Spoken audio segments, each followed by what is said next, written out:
petit débat, pensez-vous qu'il soit possible et souhaitable de changer le chaos actuel? Moi, je pense que c'est possible et c'est souhaitable, mais on se heurte à des difficultés parce que justement la transparence, l'immédiateté dont on parlait tout à l'heure, il y a des gens à qui ça fait peur. Et c'est pas forcément l'utilisateur final qui lui au pire ne collaborera pas, mais c'est plus souvent le middle management, voire le management au-dessus, pour qui l'information c'est le pouvoir et qui va bloquer ce genre de projet. Et là, est-ce qu'elle est prête à le passer?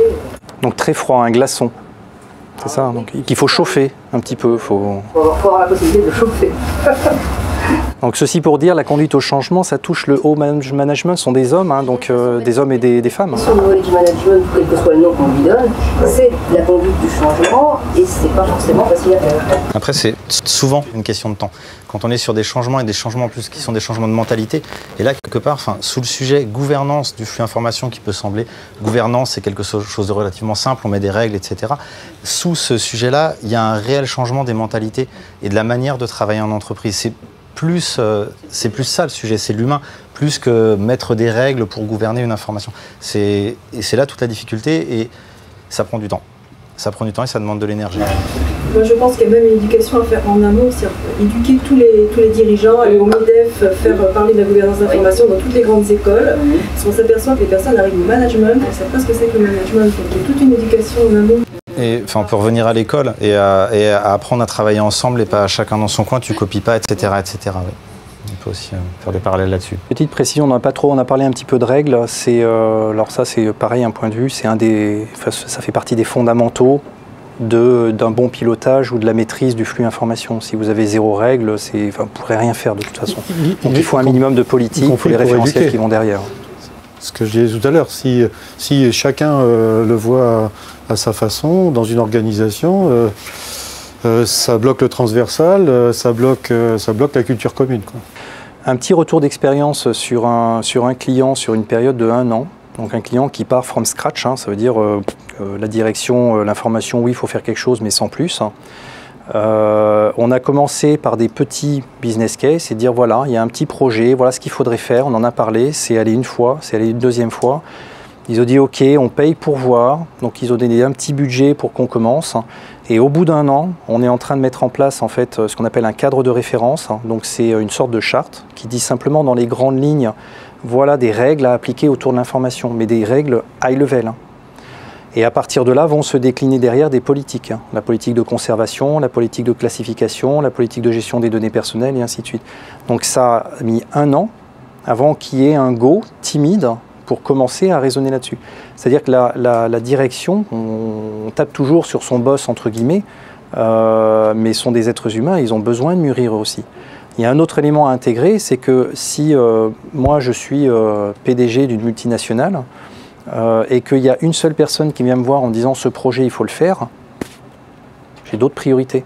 S'il y a 50 personnes qui viennent me voir en disant ce projet il faut le faire, je dis ah tiens, il y a peut-être quelque chose. Donc on est dans la stratégie d'influence en fait, hein. On est dans la conduite au changement. Parce que souvent on rencontre des personnes qui pleurent sur leur management, hein, mais voilà, le management il a d'autres priorités ensuite. Pardon, je m'éloigne un petit peu de... on est sur le possible en fait. En fait la réponse elle est dans votre question. Une société une société ne pouvant pas fonctionner dans le chaos, c'est pas que si c'est possible ou souhaitable, c'est qu'il n'est pas possible de continuer à fonctionner comme ça. Et je crois que c'est ce qu'il faut qu'on vende à nos dirigeants. Si la personne sur le terrain, l'opérationnel dont on parlait tout à l'heure, que ce soit le guichet, que ce soit le commercial, etc., si elle n'a pas sa bonne info au bon moment, on perd du business. Donc si on n'encadre pas tout ça pour pouvoir délivrer, je crois que c'est l'objectif final de la gouvernance de l'information, on est là pour faire du business, ou du service, ou quoi que ce soit, mais si on n'est pas capable de délivrer, on ne peut pas fonctionner. Donc oui, c'est pas il est possible, il est souhaitable, il est indispensable d'encadrer nos pratiques au vu du changement de la société et de ces transformations numériques et autres choses. Pourquoi gouverner en fait, ça permet la conduite du changement? Déjà pour gouverner, pour pouvoir identifier et connaître ces flux d'informations.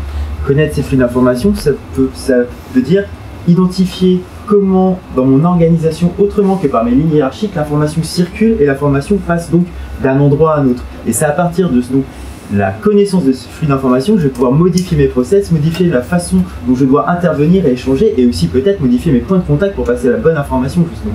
Et c'est pour ça que l'avantage de gouverner, c'est la première étape sera d'identifier, pouvoir la cartographier dans un certain sens, pour ensuite justement la gouverner dans le sens, peut-être pas des règles, mais peut-être des règles des process de logique, peut-être tout simplement, autre que des règles.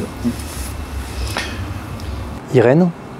Je voulais juste faire un commentaire parce que l'on parle du flux de l'information, mais il y a aussi la même information qui se retrouve dans les mains des utilisateurs et qui n'est plus la même qu'au départ dans un système donné. Cycle de vie. Et quand tu parlais tout au début de mettre en place ces démarches, il faut revenir, comme tu disais, sur qu'est-ce qui constitue l'ADN de l'information de l'entreprise. Et s'axer d'abord là-dessus. Quand on voit un département marketing et vente ou commercial et finance qui va se battre sur le chiffre d'affaires de l'année, sur des choses qui sont assez simples finalement, et aussi quand on est face à des grands groupes qui sont présents, face à des fusions, des acquisitions ou des cessions, comment moi qui suis maître, ça dépend où je me situe, mais comment s'intègre les données, comment elles sortent. Et c'est sans gouvernance de l'information ou gouvernance des données, enfin chacun de ses possibilités, mais c'est là-dessus aussi que face à une direction générale, on peut aussi argumenter face à des changements comme ça. Juste, tout à l'heure on parlait de confiance, c'est un cercle vicieux, parce qu'une fois qu'on a analysé son information, qu'on sait comment on va la piloter, ainsi de suite, effectivement, vous disiez quelque chose qui est moi mon souci de tous les jours, c'est avoir la confiance et la garder. Dans le temps, on peut décider de changer quelque chose, effectivement, on va canaliser ce chaos, on va le rendre mieux organisé, et ça restera quand même du chaos et du bruit, comme vous disiez. Par contre, une fois qu'on a eu un niveau de confiance, là on s'aperçoit que au sein d'une entreprise, pour le garder, c'est très très dur. Par rapport à toute l'évolution qui est autour, tout le mouvement, on va dire salarial et tout, garder ce niveau de confiance et être sûr qu'on a bien la bonne information, qu'on va bien la diffuser à la bonne personne, garder ce niveau de confiance, c'est vraiment un challenge effectivement qui est lui quotidien. Ça change, c'est une démarche qui doit être adaptative tout le temps.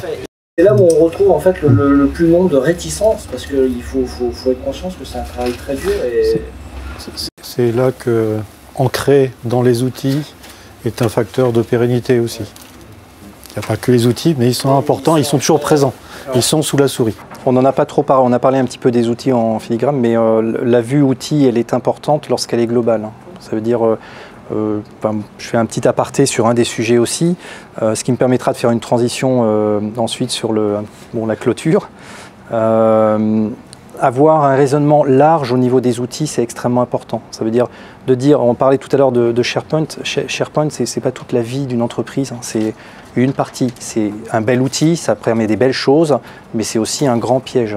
Derrière, il y a toute la gestion de contenu, la gestion des référentiels documentaires, derrière les briques d'archivage, il y a la partie réseau social.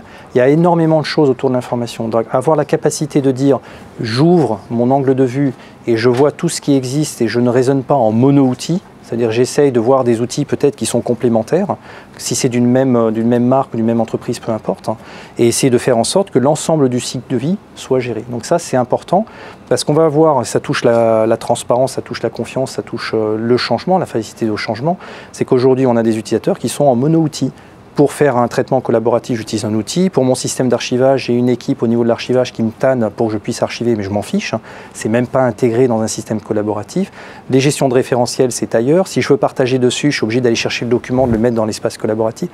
On est sur une vue en silo au niveau des outils. Donc effectivement, avoir la vue large et être capable d'intégrer ça, ou de faire en sorte que la DSI l'intègre, et je pense qu'elle elle est plutôt demandeuse, si elle comprend derrière, c'est un facteur clé de succès. Alors, oui, je crois qu'on a un petit peu débordé.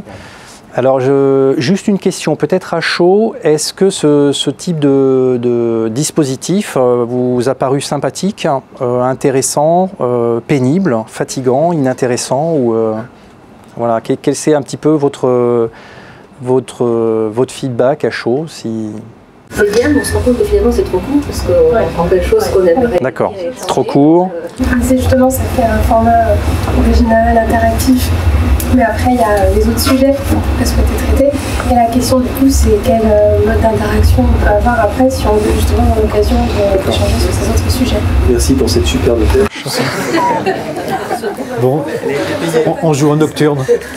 Alors, on va probablement, parce qu'il y a eu beaucoup d'inscrits, hein, il y a eu plus de 80 inscrits, donc on a été obligé d'en refuser un certain nombre. Bon, pareil sur la partie open text. Donc on va réorganiser cet atelier, on va essayer d'en refaire un. Donc bon, on va voir, hein, parce qu'on est, je vous dis, c'est pour l'instant une marque, hein, c'est pas forcément une structure. Un autre point, il y a Gouvinfo, donc il y a deux sites, gouvinfo.org qui est le site institutionnel qui parle un petit peu de Gouvinfo, gouvinfo.net hein, qui est un réseau social hein, qui est ouvert à tout le monde. Et l'idée c'est que donc les films, les questions, les réponses, le slide et le maximum de contenu qu'on peut générer et que vous pouvez générer, l'idée c'est de le mettre à disposition d'une communauté. Avec donc bon, il y a toute une philosophie. On mettra aussi des éléments sur le site, mais l'objectif c'est pas d'être dans un mode où nous on vous donne de l'information, mais c'est que vous apportiez votre point de vue. Donc c'est ce qui est très difficile à faire pour certains qui mettent en place des communautés collaboratives, des communautés pratiques ou autres. Mais c'est un petit peu notre challenge, c'est faire en sorte que vos croisements d'informations, ces fameux ponts entre des domaines d'expertise, puissent être partagés. Gouvinfo ne sera pas et ne sera jamais ce qui existe aujourd'hui sur le marché à travers différents types d'associations qui sont des associations d'expertise. L'objectif, c'est vraiment qu'on travaille ces ponts.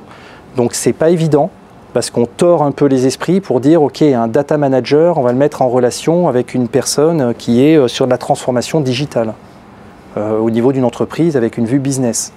Et l'objectif, c'est vraiment de tordre un petit peu la manière dont les gens ont la perception des autres domaines d'expertise, et c'est là où se trouve toute la valeur, justement, de piloter le flux information. Donc votre aide, alors nous, on met beaucoup d'énergie dedans, voilà, on rame un peu, on fait pas mal de bêtises, hein, c'est pas parfait, vous n'êtes pas dans le truc commercial où il y a eu des millions qui ont été investis. On part sur des solutions à la base, c'était l'open source, on a un peu payé certaines solutions, donc soyez souples. Sympathique, transigeant là-dessus et surtout allez-y, hein, profitez-en, faites des erreurs, au contraire c'est un beau terrain de jeu. Donc ce qu'on fait c'est on a vos adresses mail normalement, donc on vous renvoie un petit lien si vous le souhaitez vers cet espace et puis si vous avez des questions vous aurez nos coordonnées, vous pouvez directement nous poser des questions, il n'y a aucun souci. Voilà, merci beaucoup.